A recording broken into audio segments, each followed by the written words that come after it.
Hi. Hi. ఈ మన ఈ ఆధ్యాత్మిక ప్రయాణంలో ఈ విగ్రహారాధన, పూజలు వీటికి ఏమైనా రోల్ ఉందా? అసలు అవి ఏమైనా మారుస్తాయా ఒక వ్యక్తిని?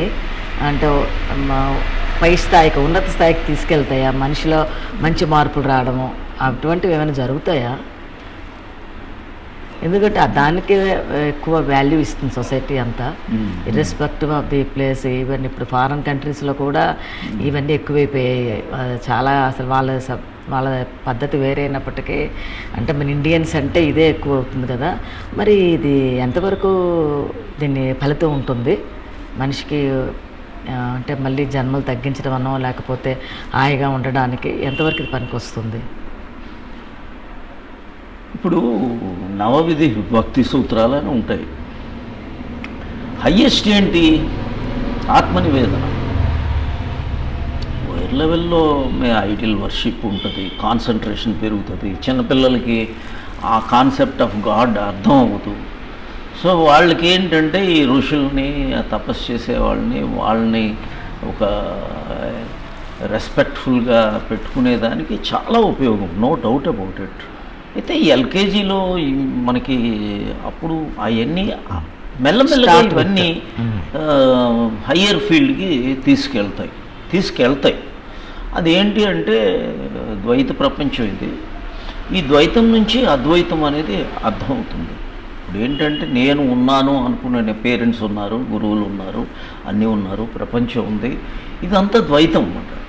ద్వైతంలో idol worship is also okay, good, no issue, that's not a పెద్ద ఇష్యూ కాదు. But everything should lead to మొత్తానికి ఆత్మనివేదన, ఆత్మదర్శనం, ఆత్మైక్యం. అలాగా ఇప్పుడు అటు వెళ్ళాలి అన్నమాట. అప్పుడు ఆఖరికి మనకేం తెలుస్తుంది? లాస్ట్కి ఒక్క ఈశ్వరుడే ఉన్నాడు, నేను కూడా ఇది అసత్యం అనేది తెలుస్తుంది అన్నమాట. నేను ఇదంతా కూడా ఏంటంటే ఈ సత్సంగత్వే ఆ లాస్ట్ స్టేజ్. సత్యం అంటే ఏంటి? ఆత్మ ఒక్కటే సత్యం అన్నమాట. ఆ ఆత్మ ఒక్కటే సత్యం అని తెలుసుకునే అంతవరకు ఈ లోయర్ లెవెల్లో ఏదైనా it's good enough. That's not A wrong thing అయితే కాదు. అంటే మన అక్షరాలు నేర్చుకున్నాకే కదా వర్డ్స్, సెంటెన్స్లు అవన్నీ నేర్చుకుంటాం. అక్షరం అంటే అది కాదు. అక్షరం అంటే క్షరం లేనిదని. అది ఏంటంటే ఆత్మ గురించి వర్ణించే ఈ అక్షరాలు అనుకుంటున్నారు. ఆత్మ అంటే అక్షరం అన్నమాట. అక్షరం అంటే ఏంటంటే క్షరం లేనిది, నాశనం లేనిది.